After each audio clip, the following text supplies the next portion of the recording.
میں تیزی سے زینے طے کر کے دروازے پر پہنچا۔ چند ناقابل فہم آہٹیں سنائی دیں، پھر یوں لگا جیسے کوئی فرش کو کپڑے یا اخبار وغیرہ سے صاف کر رہا ہے۔ میں دروازے سے لگا کھڑا تھا، صفدر زینوں کے درمیان تھا اور زریں گل پہلے زینے پر۔ ہم تینوں خاموش اور ساکت تھے۔ چند لمحوں بعد دروازے کے مضبوط لوہے سے ایک دوسرا لوہا ٹکرایا۔ یہ چابی تھی۔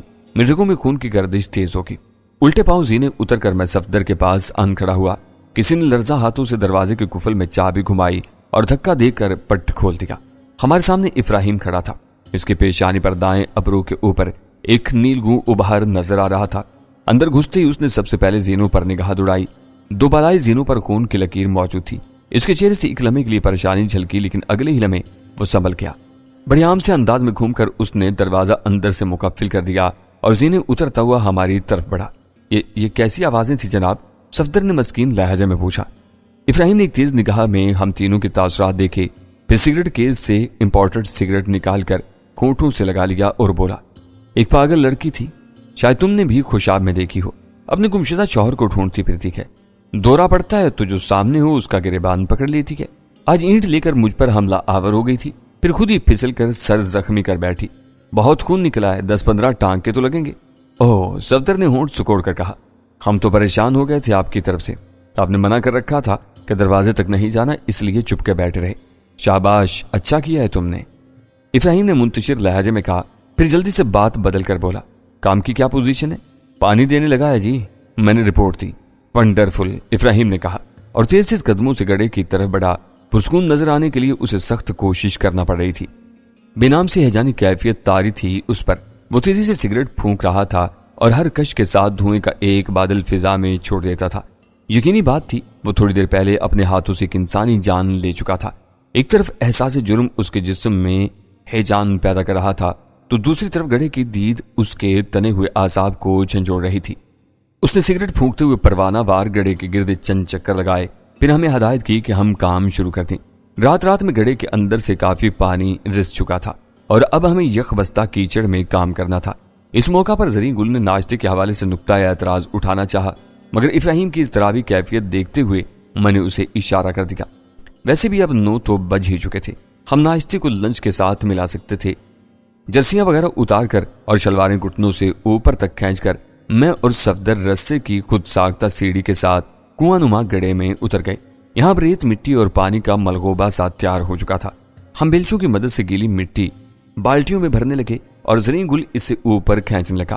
تھوڑی دیر بعد میں نے صفدر کو بھی باہر بھیج دیا کیونکہ چرخی نہ ہونے کے سبب گیلی مٹی اوپر کھینچنا دشوار ثابت ہو رہا تھا۔